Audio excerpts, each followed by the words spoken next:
thank you ever so much for coming, and thank you for putting up with my English only.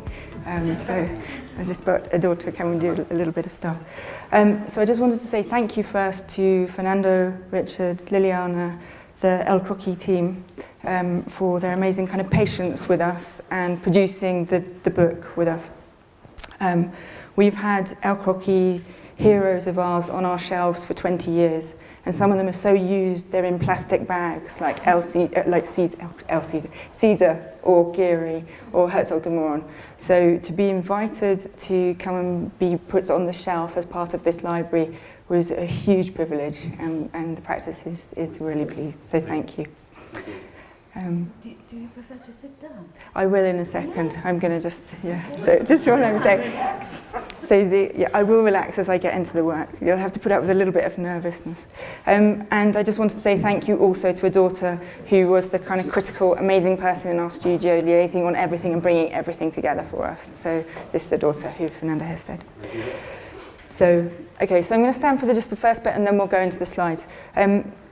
I'm going to talk about the idea of architecture as a natural part of our ecology.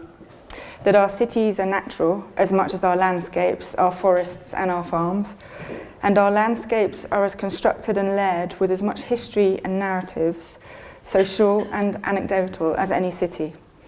It's the city's history we'll start with, not through its monuments, but through its animals, its trees, its backyards, through its materials that it's made of, which yield as much, if not more, of our culture, and how, as humans, we fit into this habitat or don't, and what adjustments we need to make do. So, are you fine with lights and things? So, fitting in is hard sometimes, even in our own city, London. It's what we all do. We just try to meet each other. People, nature, animals, architecture, how does it all fit together? Some species are in danger of extinction, possibly this guy on the right. The ladies fitting in her shoes fitting in with the ducks. And of course, fitting in can lead to confusion. This is one of Richard Wentworth's photographs from his Making Do and Getting By series. Richard is on the right in this photograph. He's an artist whose work is all about how we find a fit with our environment and the kind of adjustments necessary to do so. Adjustments with our environment, adjustments with ourselves, with our landscape, and to a constructed world. This is a planting party that we set up at our old studio as it became a house. Richard is on the right, and Tom, my partner at 6A, is on the left. And this is the writer, Irénée Scalbert, who we did our first practice book, Never Modern, with. He's planting down a corridor of that garden. In Never Modern, we explore the traces we leave with our adjustments, what we know as history, but in this way often uncovering new histories. And more recently, it was Irénée who gave us a copy of Fitter's Natural History, how construction is natural and it's all part of the same environment we're building with. He wrote about Fitter in an essay on London's Greenbelt published in the AA Files. And as with so many of our conversations with Irénée, it was a revelation to discover a description of the city as natural and human. And it's appropriate that he's been caught gardening a backyard. Fitter documents the city as a total natural environment where all species of plants, animals and habitats are treated equally, especially human ones. So Irénée and another one of our collaborators, Emma, who's a chef, getting territorial about their planting, and a 300-year-old brick wall behind them. And this is landscaper Dan Pearson, who we've worked with on a lot of our projects, and David from our studio, who's about 7 foot tall, putting the wisteria onto the fire escape. So it's a little bit of a sort of garden takeover bid, and Dan carrying a tree, which is not uncommon. And the wisteria is beginning to like its new home, and a tiny garden has been nurtured into being with the washing, and fitting into the tiniest spaces and pockets of soil amongst brick arches and rubble ground, the winter cherry is beginning to thrive. So this is our old studio and home. And this is last summer after a couple of years growing in. And now you can see the garden from the window above, and you can enjoy a kind of long slot through the backyards of London here. And the garden is thriving in the space that used to have the old stone slabs tarmacked over and no plants at all. I wonder if I find this easier. I'm reading and looking, which is tricky. Maybe I'll just read and you can look. And what we found here has been to a large extent unconsciously influential. This was our old studio window here. And the studio inside, which I think you'll find appears later on. And this is the site behind the buildings, so maybe that is worth it. And the talk really is about backyards, a microcosm of the city, messy, informal, pragmatic, inhabited, until we get to Cambridge. So that, well, you can see it ringed actually. So that's the front terrace, and the buildings are just slotted into the back, and they've had a kind of life being lots of things. So that was the yard without plants, and a small outbuilding that we removed. We took out the ground as well to find brick and clay and expose really what's the kind of material story of London. A bit of cast iron, a bit of brick, a bit of clay. A microcosm of the city. Here's a window coming in over the roof because we didn't measure the front alleyway properly. And what was demolished became the new ground. And the cherry tree, this is it beginning, just finding its soil. That was the only bit of ground we could actually release. The rest was all slightly structural. And here it's just kind of showing a little bit of the kind of early work of Geary, which has been kind of a friend to us in some of these tight corners, so we can get a view of the sky too. It's just from inside, with an American dimension joists used there. And the backyard is now a garden full of Dan's favourite plants. So here there's a tetrapanax on the right. Sorry. There's a tetrapanax on the right, and pelargonium, and here's the cherry tree, which is almost like our own little tree of knowledge. And perhaps every garden is a little paradise. Which brings us to Cranach. And here's Adam and Eve in their own paradise with the tree of knowledge. And the animals inside. And the original, this is a terrestrial paradise. And the garden often starts with paradise on earth. In Christian theory, that was the river's crossing and the tree of knowledge. And the word paradise comes from the ancient Persian, the Persians being one of the earliest people to cultivate gardens, parks, and hunting grounds. Petri means around, and Diza means wall. Thus, the word suggests an area isolated from its surroundings, enclosed by walls. And the monastery took on that garden to make the cloister. And Cambridge and Oxford took on the monastic to begin to make courts and quads. And Churchill College in Cambridge was designed around this typology in the early 1960s by Shepherd Robson architects. It was a really high-profile post-war competition, with James Stirling proposing a super quad, later to reappear in his Inter Rota's proposals, and the Smithsons had a spiky lake. This is quite bad reading this. I usually just say it, but I've got myself into a pickle here. So I'll see if I can loosen up and just talk to you about the project a little bit more. But I might have to go back for some notes.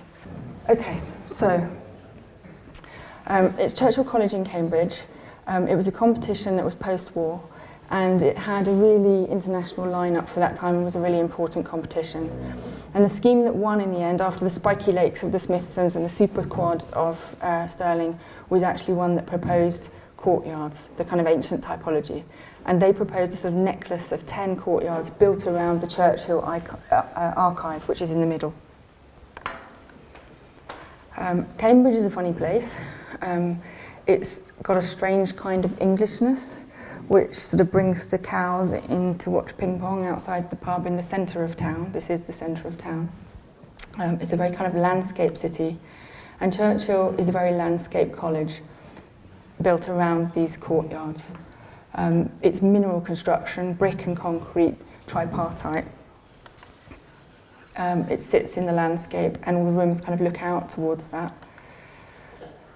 And it's a choice of really simple, robust materials with a real kind of constructed structure on show. This kind of board-marked concrete and Stafford stone brick. And there's the kind of timber board-marked concrete that we found when we got there. And the courtyard interior here has the kind of loggia that rings round. All the rooms look into it. The rooms are fantastically loved, but they're a little bit close and they're just a little bit difficult for privacy. So there's often curtains drawn and things. And each courtyard has a specimen tree there's a whole range of trees through the college that were planted in the 50s. So those are the grounds. This is an aerial view, and you can see the cricket grounds and playing fields, and that's actually really unusual in Cambridge to have your playing fields on your site. It's really unusual now because at the time this college was a new college and it was built on the edges of Cambridge. It's now actually kind of in the middle of all the new biomed building, and suddenly that's become really precious. So it was quite a big deal to actually build anything new on that. And in 2007 they announced a new 2-stage design competition internationally for a new 68-bed halls of residence. And we won that one with a new courtyard. And surprisingly, we were the only people who suggested a courtyard. And our courtyard was exactly the same footprint, a doppelganger, but built in timber instead of mineral. And instead of a specimen tree, we proposed a forest, a birch forest, inside the courtyard. This is the existing first floor plan on the left, and on the right is the new proposal. So on the left it's got 6 staircases, the dark grey staircases, and it's got rooms facing out to the landscape and rooms facing in, and you can see the bay windows there. Are you fine without the pointer for that? You can see that. And at the corners you can see that the bay windows are particularly close, and then the new building's first floor plan is on the right. And so every bedroom faces out towards the landscape, and a communal corridor runs around the inside, around the forest. It's completely accessible with 2 stair calls which have a lift. One of them has a lift. And the new section keeps the open cloister at ground floor, and the first and second floors above will look out onto different levels of the canopy, giving them some kind of specificity, like this. This is the ground floor, and here we've put kind of communal spaces. So at the top, you can see that there's a seminar room that faces out towards the playing fields. This floor has wheelchair accessible rooms, and is basically a kind of a promenade around the forest. And first and second floor all have bedrooms outside, they're stacked, and they have little tiny kitchens in the corners. The kitchens are kept small because there's a central dining hall on the college site, and so really they don't want the students to hang out too much in their kitchens here. It's a little bit more just pragmatic. And the roof has photovoltaics on every side. So this is a kind of misty, quite common weather in Cambridge, sort of fen, flat, misty weather. And this is a model of the new building we proposed. So this shows the three-tier facade that steps out at each level. And you can see on this image that there's a very slight curve, and that we put in just to kind of embrace the landscape. Take it away a little bit from the other ones, but it does still pick up the rhythm of the 3 stories of the existing building. And this is a traditional jettying used on Paycock House in Essex, a timber-framed building, and this was used basically to weather the building. And we took the same approach for the timber cladding of Churchill College. So each floor steps up to weather the cladding below, and on the top it just has a very fine kind of metal strip. The whole building is softwood timber frame construction, almost completely. This is it beginning to be constructed, and 3 stories up. And a view of the loggia under construction. There's a really kind of robust timber framing supports in place that you can see, and that remain visible in the final building. And those are things that we picked up from the original building, from the college around.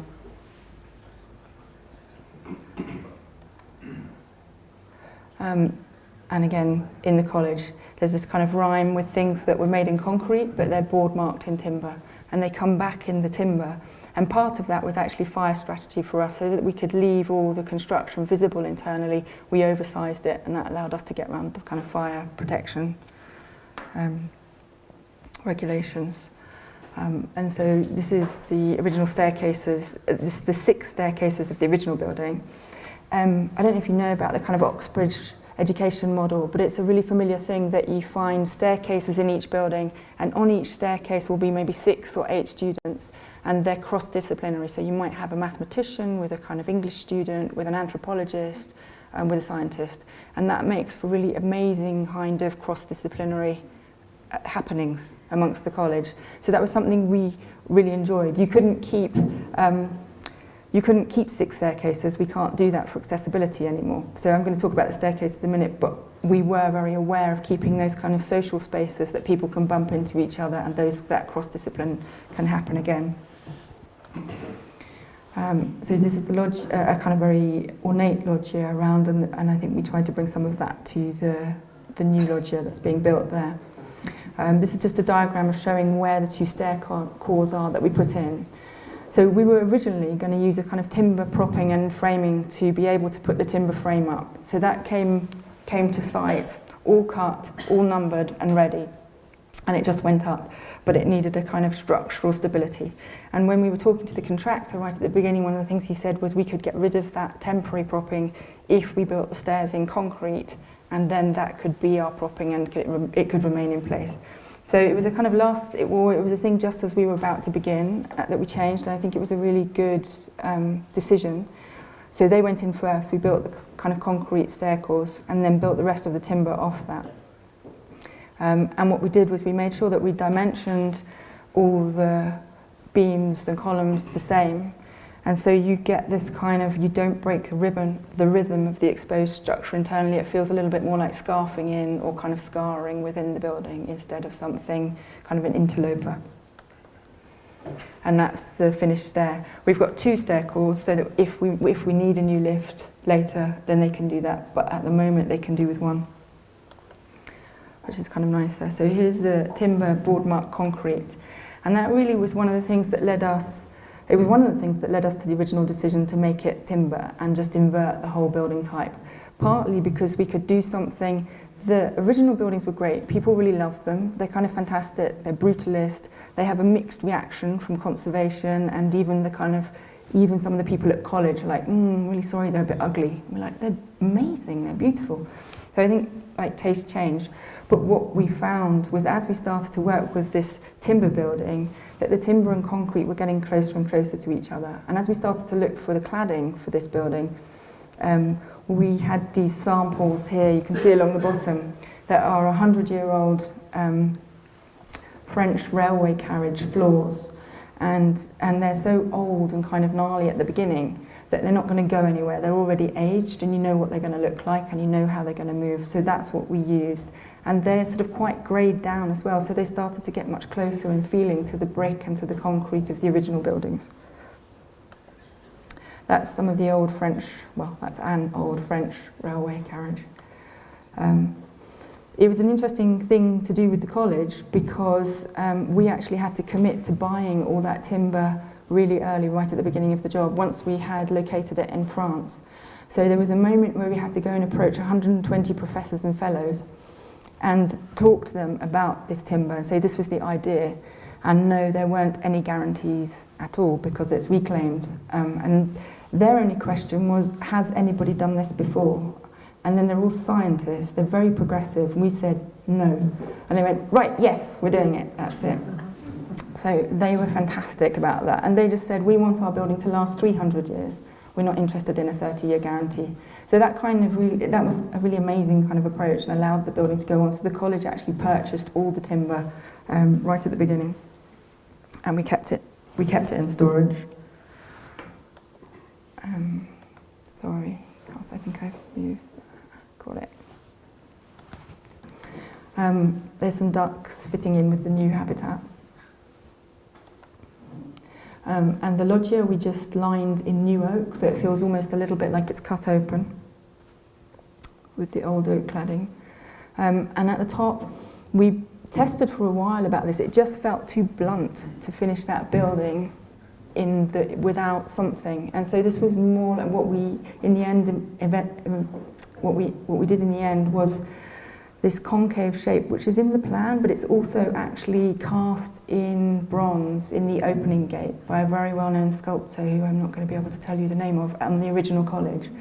And we did that by just carving off the patina of the old oak to find the new oak underneath. And that just kind of seems to soften, the frieze softens the skyline, the meeting with the sky. All the windows are new oak as well. They were prefabricated off-site. No, I'm messing about with this. Okay. So the first trees being craned in, constructing a forest and settling them in there. And the loggia uses the same service route under precast concrete slabs as the original colleges. It was just super efficient. You can just lift anyone and reach anything that you need to under those. Rainwater is collected from the roof in ground tanks below the forest for irrigation. And that comes down into these big drainage pieces here that we just made out of paving slabs on edge. It actually turns into quite a performance. So when it's really pouring with rain, this stuff just comes bombing down from the roof and out, and you find little clusters of students sort of standing under the safety of the loggia and looking, and it's really great finding the weather actually becomes sort of part of the building performance, which I think the whole forest does all through the seasons. So this is the forest, the birch forest, and those trees will actually grow taller than the rest of the building. The circulation of first and second floor that's the circulation corridor. It's got really wide kind of bench seats to the windows. And the trees, as they grow, will shade the glass during the summer. It's deciduous, so that will let the light in winter a bit more. It's going to have the forest floor planted as well, so it's going to become much more kind of overgrown and dense as a forest. And I think one of the things we also liked about the idea of this was that when you are a student now, these buildings have to operate a kind of dual life. As soon as term finishes, the students are out and it goes to be higher for conferences and things. So they need to kind of feel connected and rooted in their places quite quickly. And we were looking for places that, amongst all the kind of prefabrication and repetition of a building that could operate financially efficiently, it could also have specificity. So something like the forest gives first floor and second floor completely different atmosphere and feeling, which we enjoyed. And I think there's few things that give you that kind of specificity wherever we've been able to in the structure and in views. So this is just looking kind of internally at corners and just the way structure and loggia interact, and the concrete and timbers, sort of timber becoming exposed in places. This is one of the old window bays on the right-hand side of this image. So they were really beautiful. They're a little bit chilly in the winter and they lack that privacy, but they're really loved. So when we came to do the new building, the insulation is actually about 1/2 metre thick. So we used that depth to recreate the window seat. It's triple glazed, and you open the panels at the side for ventilation, which is kind of new rules about not having windows that fully open for safety. There's one of the rooms in habitat, somebody's natural habitat, and I don't know if it's like, it was actually incredibly easy to tell which were the boys' rooms and which were the girls' rooms in this when we went around. It's like, you wouldn't believe. Each room has its own framed horizon. I quite like the idea that you walk into the intimacy of your room for the far view, and when you step out of your bedroom back onto the corridor, you have the intimacy of the forest. You're straight in there and stuff's happening and there'll be birds and things. Okay, I've moved that again, sorry. The corner rooms get 2 windows, and that became interesting on the outside for us. So this is kind of an early picture of the facade before any of the landscape had grown in around it. And you can see kind of on the corners, we've just made adjustments about where they sit. And it's kind of just enough to be able to redress that repetition of the windows and give it some movement across the facade. And that's really all that was about. And it allows us to do what we need to do inside. And it came from, I think, some shaker buildings that we saw, elevations doing a similar thing, where they just did quite what they needed to do at the moment that they did, although they were incredibly simple and had a lot of repetition in them. And here's the building completed. That's the seminar room we're looking at there, and that's the willow tree, 60-year-old willow tree on the outside that was planted with the original court, with the original college. And here it's kind of fitting in at home with its neighbours. And it's almost seeming to be made of the same stuff in some seasons. Tree and building really come together. And here behind the trees from Madrid Road, that's the street elevation. And this is a really small, tiny building called Tree House, which was almost the prototype for that building because it was being designed just before or around the same time. And because Churchill College, Cowan Court for Churchill College was so much bigger, that obviously took a lot longer to get going.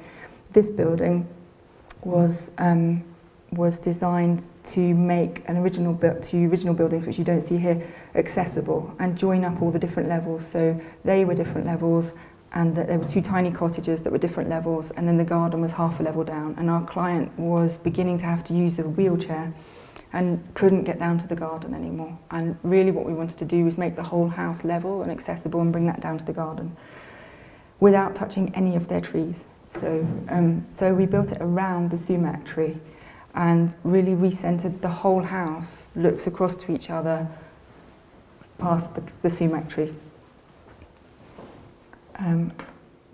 That's Lizzie in the new house. It's very simply detailed. You'll probably recognise some of that from the first building we looked at, our old studio. And that's the interior. So it's kind of quite luminous inside, and each window frames different trees. So you frame the sumac tree, the birch trees from this bedroom window, and from the bath you can see the big canopy of the eucalyptus. That's the building again. It was clad in, you can see the eucalyptus tree just at the end, and the building was clad in red jarrah, reclaimed red jarrah, which were the skimmings from railway sleepers. So they're the really crappy bit of wood that you're just not going to use. And so it was super cheap, and we used that as a kind of rain screen across the cladding, across the elevations and the roof. And that's kind of greyed down really to become quite like the tree. We were really interested in it doing that and becoming sort of the language of all the back gardens. So there's fences and benches. That's it when it was just built, and all the bedroom windows and the corridor look onto that. And this is it from the back. And here it's just looking back through the whole new rooms and back to the original house. Sorry.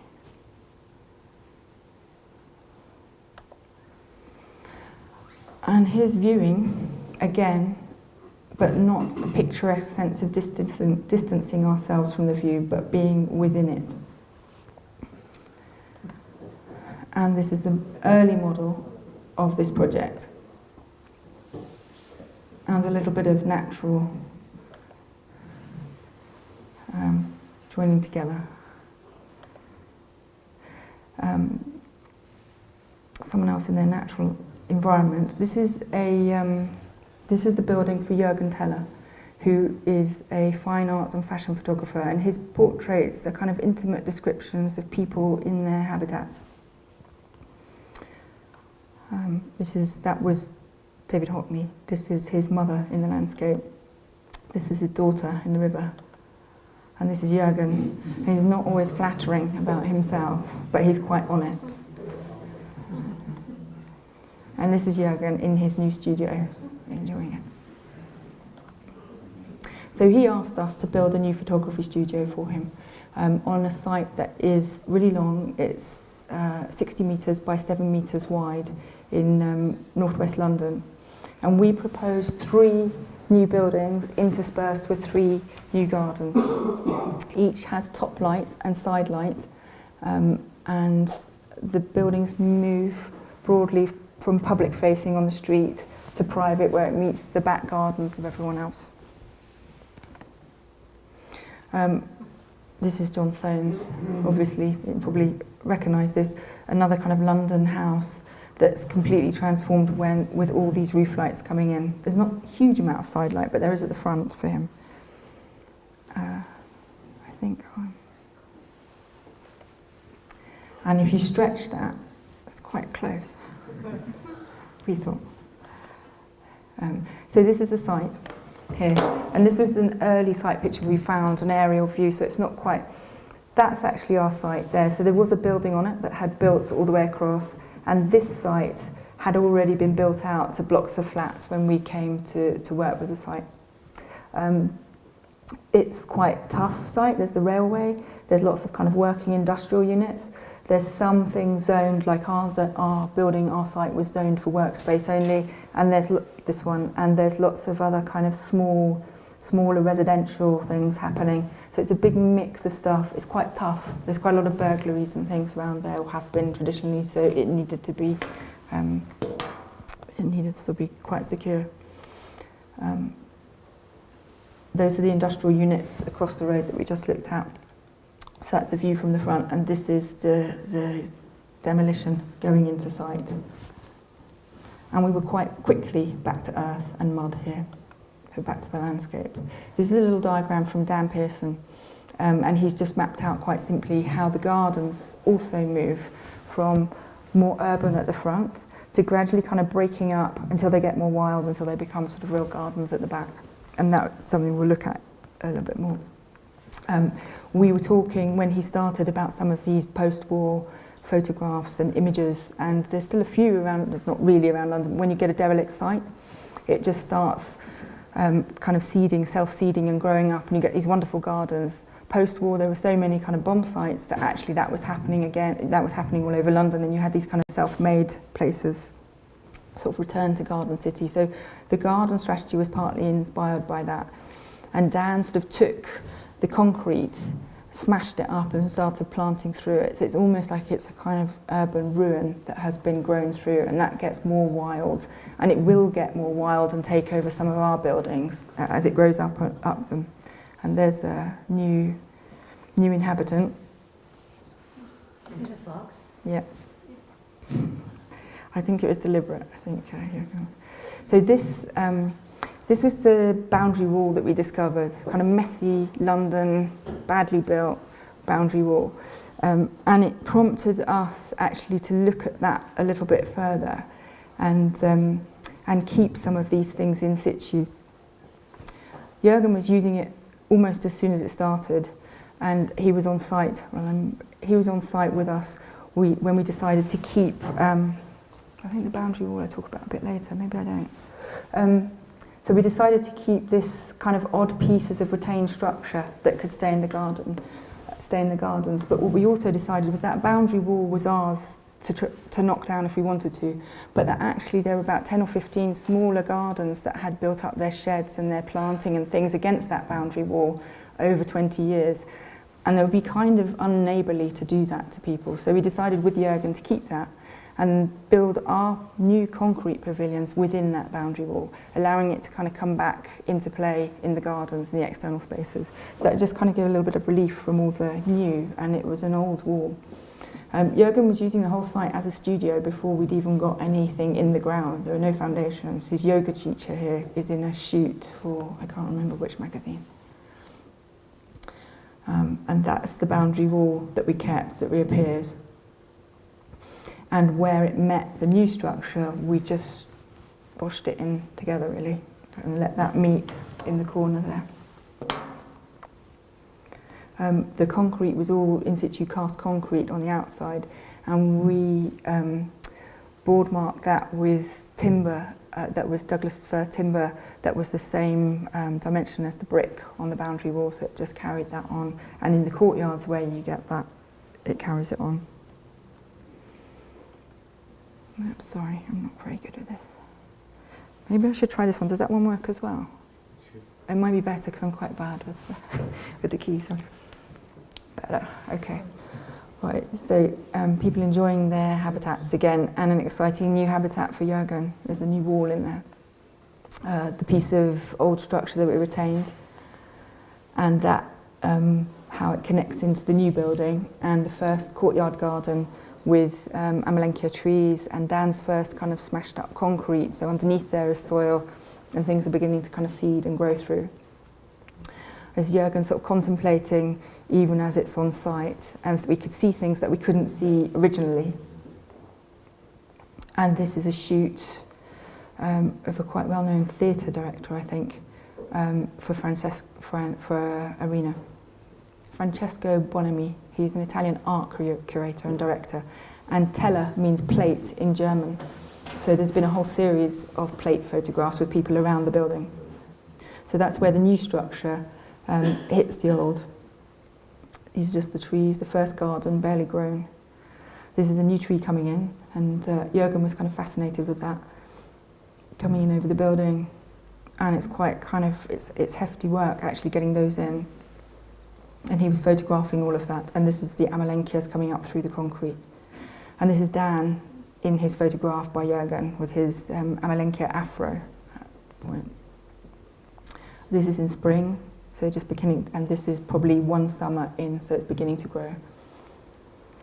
And this is from the first floor of the, looking back on the canopy of the front arts building. So just, I'm going to take you really quickly through each building. I don't know how are we doing for time. We okay? I'm going to be really quick with this. We won't be too much longer. Okay, I'm being slower. Sorry. Okay, so the front building. That building is on the street frontage, and that essentially is where Jürgen's staff, probably about 6 to 10 people, sometimes just 2 of them in there. And so there's a big studio that they can work in. There's editing rooms for computer work. There's offices here, and there is his archive storage, which is all climatized at the bottom. So that's a kind of really majorly working building. Interestingly, we insisted on putting roof lights into some of these. And at first, Jürgen was going to only work with,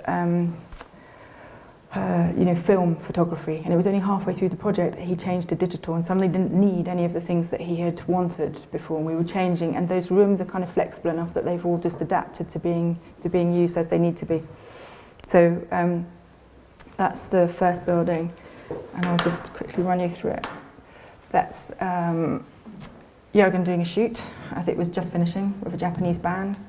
That's our photographer taking a photograph of the building when Jürgen popped out with the Japanese band. And those are the flats on the side. So the front is very simple. It has this really big oversized timber window. We made it timber, and we detailed it almost like the windows in our old studio, with beading and detail to that timber, so that it kind of has something quite familiar, and it has a tactility that that often gets erased when you have a modern building, and so it just softens the concrete from inside. The door is just timber. There's a little parking bay, and there's a big wide kind of door that deliveries and things can come into. It's constantly in use. There'll be a shoot with 100 people turning up, and clothes and animals and all sorts of things. And that can clear out or fill up, and that's used. You can see the light dropping down from a light well there, and there you can see up to those kind of to the first floor. This is the new studio space, looking back towards the other buildings. This is looking out towards the industrial sheds and the railway. This is Anton working in there. This is the view through from that corridor through the first garden, the second studio and the next, and this is the place really where you can see the whole 60 metres of the site. So this is the first garden, Charlotte Rampling being photographed there with the fox, I think, and with the fox. Getting to know each other. And looking into the second studio. And the second studio is where Jürgen does all his work in here with maybe one assistant. And that work might be a shoot, although actually he uses the whole building for a shoot. Or it might be laying out long trestle tables and laying out a magazine or a book. He does a lot of his work through books of photographs. So he will lay everything out, every image for a shoot. And up here, the trestles and the tables are kept. These are actually structural, these. We'll come into that in a minute.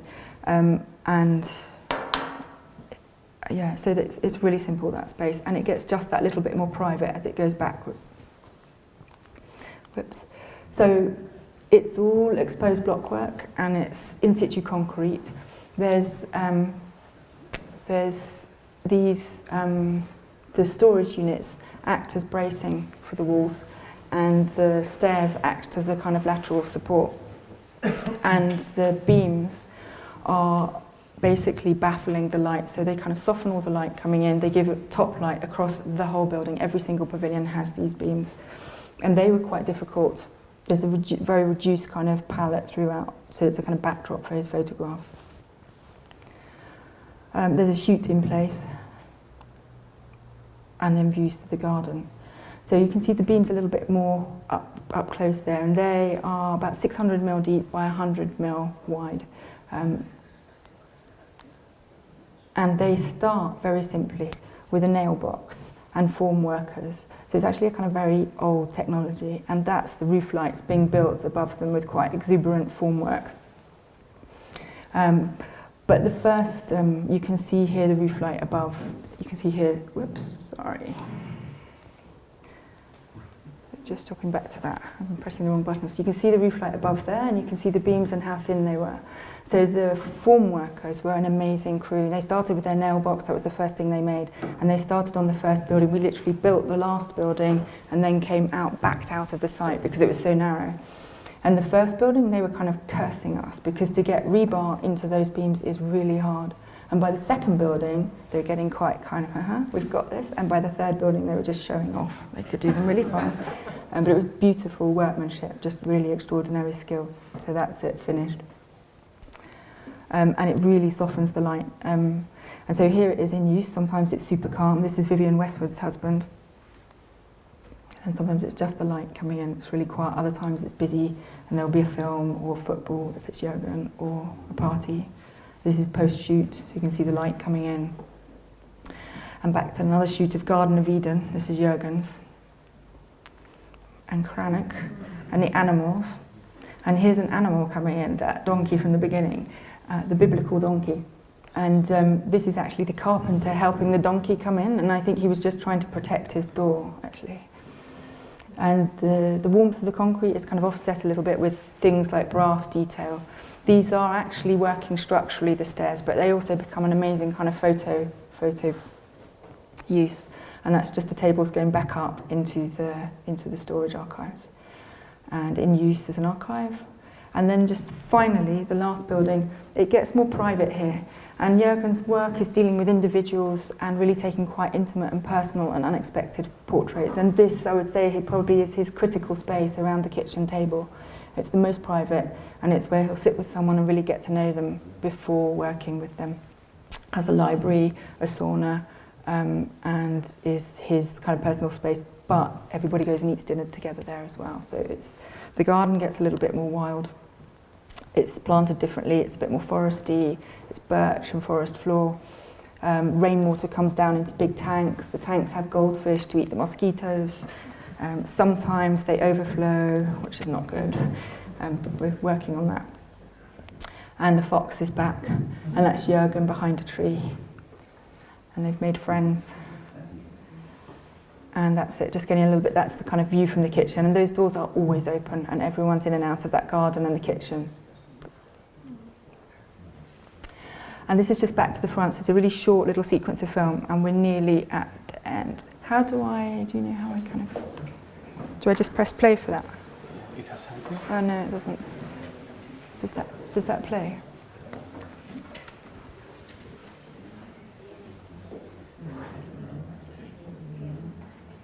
Sorry, did I not warn you about that? No problem. I think it's not working. It's not working, okay, that's fine. It's really just a walkthrough. Es que no tiene activo. I didn't warn you about that, sorry. Okay. I forgot, don't worry. Sorry, no film. My bad. Okay, and this is the last garden. So that's back to the final garden, a fire escape rejoining the bricky Victorian residential backs of West London. Of course, in lectures, life is idealised, particularly architecture lectures, where there are no cracks, no leaks, no decay, no mistakes, but of course we've had some. But they can be repaired, and from one tetrapanics to the original tetrapanics we were looking at, another, we return to the first back and the backyard. The city grows and decays just like nature, and the city is natural.